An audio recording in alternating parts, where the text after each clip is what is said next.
কখনো কি এইভাবে আলু পরোটা বানিয়ে খেয়েছেন? এতটা ফুলকো নরম তুলতুলে, আর এই পরোটার ভিতর চারিদিকে সমানভাবে আলুর পুর ছড়িয়ে থাকবে। তাছাড়া এইভাবে আলু পরোটাগুলো বানালে ডিম পরোটারও কিন্তু স্বাদ পাবেন, খেতে দুর্দান্ত হয়। আসসালামু আলাইকুম বন্ধুরা, কিচেন বাঙালিয়ানা চ্যানেলে আপনাদের সবাইকে স্বাগত জানাই। চলুন তাহলে কিভাবে আলু পরোটাগুলো বানিয়ে নিচ্ছি ঝটপট দেখে নিই। সবার প্রথমে একটা মিক্সিং বোলের মধ্যে নিয়ে নিচ্ছি 1 কাপ পরিমাণ ময়দা, তার সাথেই নিয়ে নিচ্ছি হাফ কাপ পরিমাণ আটা।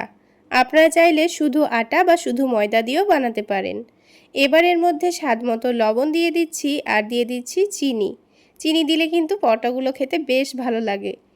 তার সাথেই কালো জিরা দিয়েছি আর দিয়ে দেব 1 টেবিল চামচ পরিমাণ সয়াবিন তেল। আপনারা চাইলে তেলের পরিবর্তে ঘিও ব্যবহার করতে পারেন। এবার তেলটাকে ময়দার সঙ্গে খুব ভালোভাবে মিশিয়ে নিচ্ছি। দেখুন খুব সুন্দর করে মিশিয়ে নেওয়া হয়ে গেছে। এবার এখানে অল্প অল্প করে পানি দিয়ে নর্মাল ডো মেখে নেব। ঠিক যেভাবে আমরা রুটি করার জন্য আটা মেখে থাকি সেইভাবেই ডোটা মেখে নিতে হবে। পানিটা একেবারে দিয়ে ফেললে দেখবেন ডোটা কিন্তু অনেকটাই নরম হয়ে যাবে। আর এই আলু পরোটার জন্য ডো যদি অনেকটাই নরম হয়ে যায় তাহলে পরোটাগুলো বানাতে অসুবিধা হতে পারে। তাই বারে বারে পানি দিয়ে ডোটা মেখে নেওয়াই ভালো। আর দেখুন খুব বেশি শক্তও হবে না, আবার অনেকটা নরমও হবে না। তো ডোটা খুব সুন্দর করে মেখে নিয়েছি। এবার ওপর থেকে আবারও 1 টেবিল চামচ তেল দিয়ে আবারও ডোটাকে একটু ভালো করে মেখে স্মুথ করে নিচ্ছি। আর বন্ধুরা, আজকে আপনাদের সাথে একটা সিক্রেট টিপস শেয়ার করব। এটা জানলে আপনাদের আলু পরোটা বেলার সময় ফেটেও যাবে না, আর প্রত্যেকটা আলু পরোটা বলের মতো ফুলকো তৈরি হবে। তো দেখুন ডোটা খুব সুন্দর করে এবার মেখে নেওয়া হয়ে গেছে। এবার ঢাকনা দিয়ে ঢেকে এটাকে আমি 10 মিনিটের জন্য রেস্টে রাখবো, আর ততক্ষণে বাকি কাজগুলো করে নেব। তো এবার আমি আলুর পুরটা তৈরি করে নেব। তো এখানে দেখুন 3টা মিডিয়াম সাইজের আলু আমি আগে থেকে ভালোভাবে সেদ্ধ করে নিয়েছি। আলুগুলোর খোসাগুলোকে ছাড়িয়ে নিচ্ছি। তো একে একে 3টা আলুরই খোসা কিন্তু আমি ছাড়িয়ে নিয়েছি। এবারে আলুগুলোকে ভালোভাবে গ্রেট করে নেব, তাহলে এর মধ্যে একটুও দলাভাব থাকবে না। আপনারা চাইলে কাঁটা চামচ দিয়ে ম্যাশ করেও নিতে পারেন। এমনভাবে ম্যাশ করবেন যেন এর মধ্যে একটুও দলাভাব না থাকে। এবার আলুটা রান্না করে নেওয়ার জন্য কড়াইয়ে 2 টেবিল চামচ সরিষার তেল দিয়ে দিয়েছি। এবার এর মধ্যে দিয়ে দেব পেঁয়াজ কুচি। এবার ঝালের জন্য কাঁচামরিচ দিয়ে দিচ্ছি। এবার পেঁয়াজ আর কাঁচামরিচটাকে হালকা লালচে হয়ে যাওয়া পর্যন্ত কিছুক্ষণ ভেজে নিচ্ছি। তো দেখুন খুব সুন্দর করে কিন্তু ভেজে নেওয়া হয়ে গেছে। এবার এখানে হাফ টেবিল চামচ মতো আদা রসুন বাটা দিয়ে দিয়েছি। আবারও সব কিছু ভালো করে ভেজে নেব, যতক্ষণ না পর্যন্ত আদা রসুনের কাঁচা গন্ধটা চলে যাচ্ছে। তো আদা রসুনটাও খুব ভালো করে ভেজে নিয়েছি। এবার এর মধ্যে কিছু গুঁড়ো মশলা দিয়ে দেব। প্রথমে দিয়ে দিচ্ছি স্বাদ মতো লবণ, খুবই সামান্য পরিমাণ হলুদের গুঁড়ো দিয়েছি। এবার দিয়ে দেব ভাজা জিরা গুঁড়ো, তারপর দিয়ে দিচ্ছি ধনে গুঁড়ো, আর দিয়ে দেব অল্প একটু টমেটো সস।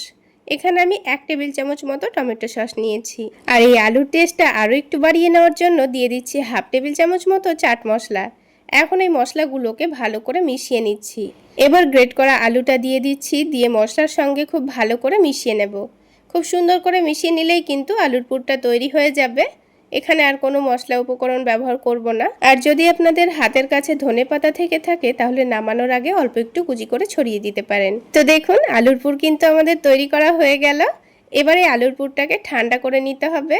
তো এটাকে এক সাইডে রেখে দিচ্ছি। এবার এই ডোটাকে আবার একটু ভালো করে মেখে নেব। তো দেখুন ডোটা রেস্টে রাখার জন্য কিন্তু আগের থেকে অনেকটাই স্মুথ হয়ে গেছে। এবার এই ডোটাকে আবার একটু করে মেখে নিলেই দেখবেন অনেকটাই স্মুথ হয়ে যাচ্ছে।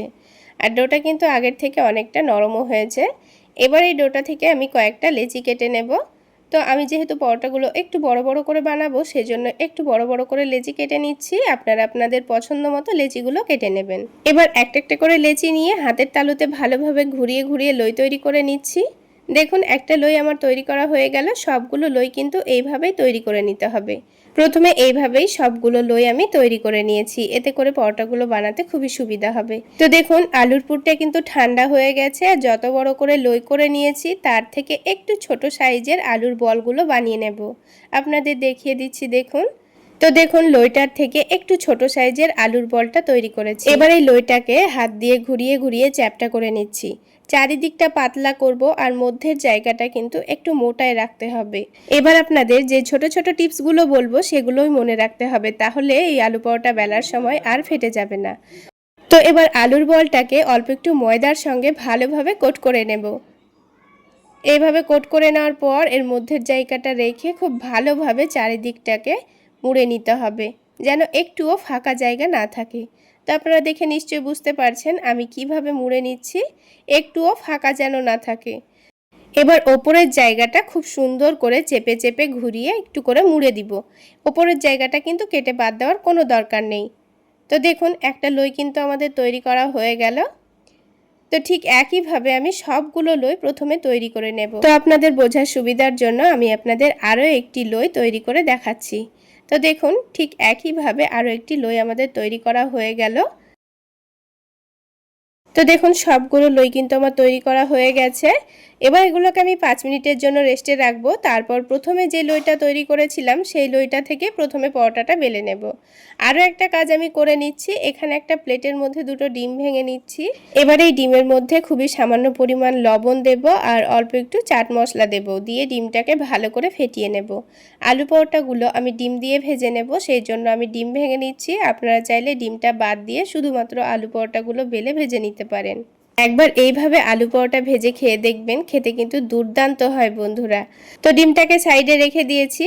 এবার যেই লইটা আমি প্রথমে তৈরি করেছিলাম সেটা আমি প্রথমে পরোটা বেলে নেব।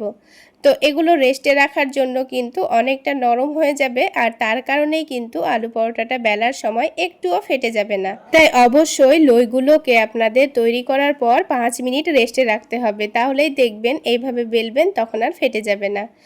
আর চারিদিকে আলুর পুর সমানভাবে ছড়িয়ে থাকবে।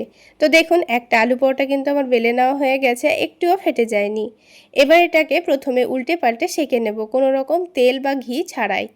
তো দেখুন পরোটাটার দুই দিকটাই কিন্তু হালকা করে আমার সেঁকে নেওয়া হয়ে গেছে। এবার এই পরোটাটাকে আমি তুলে নেব। তারপর প্যানের মধ্যে অল্প একটু তেল দিয়ে দিচ্ছি। এবার যে ডিমের ব্যাটারটা তৈরি করেছিলাম তার মধ্যে ভালোভাবে কোট করে নিতে হবে পরোটাটাকে। তারপর এটাকে তুলে তেলের মধ্যে দিয়ে দিচ্ছি। তো এবার উল্টে পাল্টে ভেজে নিলেই দেখবেন পরোটাটা কিন্তু খুব সুন্দর ফুলে উঠছে। তো একদিকটা হালকা কালার চলে এসছে, এবার আমি এটাকে উল্টে দিয়েছি। আবারও উল্টে দিলাম, আর কিছুক্ষণের মধ্যে দেখুন পরোটাটা কত সুন্দর বলের মতো ফুলে উঠছে। প্রত্যেকটা পরোটাই কিন্তু এইরকমই বলের মতো ফুলকো তৈরি হবে। তো বন্ধুরা আজকের এই আলু পরোটা রেসিপিটা আপনাদের কেমন লাগলো অবশ্যই কমেন্ট করে জানাবেন, আর ভালো লাগলে একটা লাইক শেয়ার করে দেবেন। আর আমার এই সহজ রেসিপিগুলো যদি ইউটিউব চ্যানেল থেকে দেখে থাকেন চ্যানেলটি সাবস্ক্রাইব করে দেবেন, আর ফেসবুক পেজ থেকে দেখে থাকলে পেজটি ফলো করে দেবেন। তো বন্ধুরা একটা পরোটা কিন্তু আমাদের ভেজে নেওয়া হয়ে গেছে। এবার আপনাদের বোঝার সুবিধার জন্য আরও একটি পরোটা ঠিক একইভাবে ভেজে দেখিয়ে দিচ্ছি। তো বন্ধুরা দেখুন এই পরোটাটাও কিন্তু কত সুন্দর বলের মতো ফুলে উঠেছে, আর দেখতে কতটা লোভনীয় লাগছে। এবার এই পরোটাটার খুব সুন্দর কালার চলে আসলে আমি এটাকে তুলে নিচ্ছি। তো বন্ধুরা দুটো পরোটা আমাদের হয়ে গেল, ঠিক একইভাবে আমি বাকি পরোটাগুলোও ভেজে নিয়েছি। আর দেখে আপনারা নিশ্চয়ই বুঝতে পারছেন সবগুলো পরোটাই কিন্তু বলের মতো ফুলকো তৈরি হয়েছে। এই পরোটাগুলো বানিয়ে কোনো রকম সবজি ছাড়াই শুধু অল্প একটু টমেটো সস দিয়ে খেয়ে নিতে পারবেন। আর এতটা তুলোর মতো নরম তুলতুলে হয়, সারাদিন রেখে দিলেও পরোটাগুলো একটুও শক্ত হবে না, তুলোর মতো নরম তুলতুলে থাকবে। আর দেখুন চারিদিকে কিন্তু আলুর পুরটা ছড়িয়েও আছে। তাহলে বন্ধুরা আজকে এই পর্যন্তই। সকলে অনেক বেশি ভালো থাকবেন, সুস্থ থাকবেন।